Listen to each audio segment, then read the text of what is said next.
आपण आता बघत आहात 24 लोक व्यासपीठ 24। सार्वजनिक ग्रंथालय कर्मचाऱ्यांची अत्यंत दुरावस्था। महाराष्ट्र राज्य सार्वजनिक ग्रंथालय चळवळ अत्यंत बिकट अवस्थेत आहे। ग्रंथालयाबाबत शासन उदासीन भूमिकेत आहे। वाढत्या महागाईमुळे ग्रंथालय वृत्तपत्राच्या ग्रंथाच्या वाढत्या किमती, वाचक वर्गाला अधिक सुविधा देण्यासाठी ग्रंथालय चालकांना अल्पशा अनुदानामुळे सर्व व्यवस्था सुरळीत करण्यासाठी तारेची कसरत करावी लागत आहे। याचबरोबर ही यंत्रणा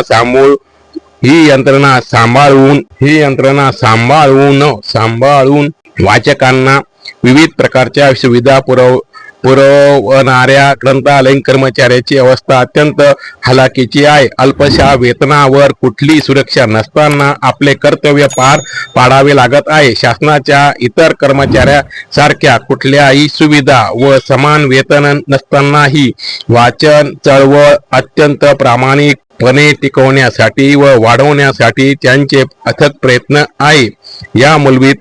या मूलभूत हक्क व प्रश्नांची सोडवणूक करण्यासाठी सरकार काहीच करत नाही। ही फार मोठी कर्मचारी वर्गांची शोकांतिका कित्येक वर्षापासून सुरू आहे।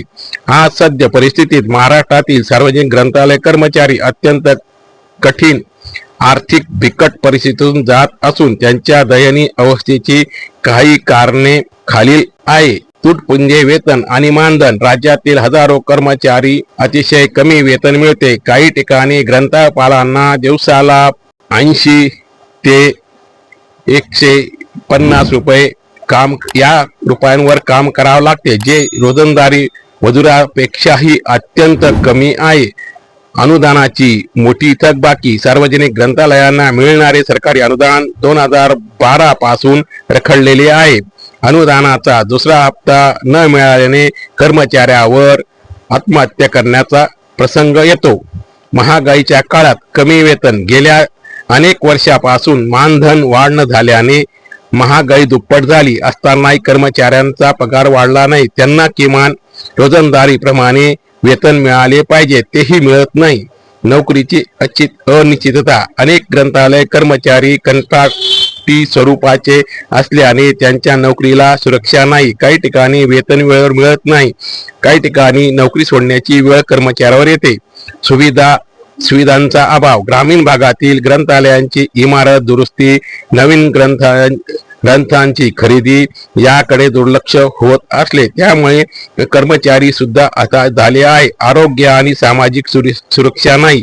तुटपुंज्या वेतनामुळे कर्मचारी वर्गाच्या मुलांचे शिक्षण, आरोग्य या सारख्या मूलभूत गरजा पूर्ण करू शकत नाही। त्यांच्याकडे वैद्यकीय खर्चासाठी पैसे नसतात। या प्रमुख कारणाने ग्रंथालय कर्मचारी अत्यंत अडचणीत आला आहे। वेळोवेळी संघटित संघ व संघटना यांच्या माध्यमातून ग्रंथालय कर्मचारी यांच्या विविध प्रलंबित प्रश्नावर शासनाकडे पाठपुरावा केला जात असतो। काही वेळेस विविध प्रकारच्या आंदोलनाद्वारे शासनाचे लक्ष वेधण्यासाठी ग्रंथालय कर्मचारी संघर्ष करून न्याय मिळावा म्हणून अनेक वर्षापासून प्रतीक्षेत आहे। ग्रंथालय कर्मचाऱ्यांच्या प्रश्नावर सरकार कोणताच ठोस उपाय करत नाही। त्यांच्या संघटना व कर्मचारी वर्गांना सांगून अतिशय कर्मचारीच्या प्रश्नावर सरकार विविध समित्या स्थापन करून वेळ काढूपणा करत आहे। प्रभाराव समिती, पागे समिती, वेंकप्पा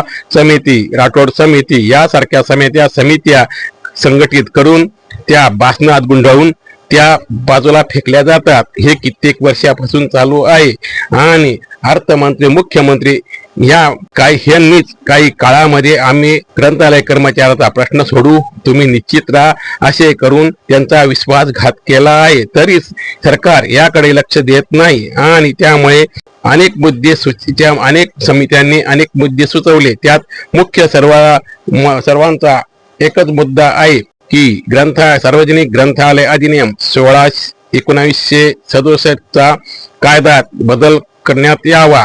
त्याचप्रमाणे 6 तासावरून कर्मचाऱ्यांना 8 तास सेवा देण्यात यावी। त्यानंतर किमान वेतन देण्यात यावा आणि दर 5 वर्षात अनुदान वाढीचा प्रकल्प तो सुरू करण्यात यावा अशी मागणी ग्रंथालय कर्मचारी वर्गांनी केलेली आहे, परंतु याकडे शासन कधीच लक्ष देत नाही आणि त्यामुळे शासनाकडे अनेक वर्षापासून कर्मचारी मोठ्या आशेने बघत आहे. या सर्व कारणामुळे समाजाला ज्ञान देणारे ग्रंथालय कर्मचारी मात्र उपासमारीच्या उंबरठ्यावर आहे. काहींना आत्महत्या करावी लागत आहे. याकडे सरकारने आपले प्रथम कर्तव्य म्हणून जबाबदारीने पाहावे. सर्व प्रश्न सोडवावेत. किमान वेतन आणि शासन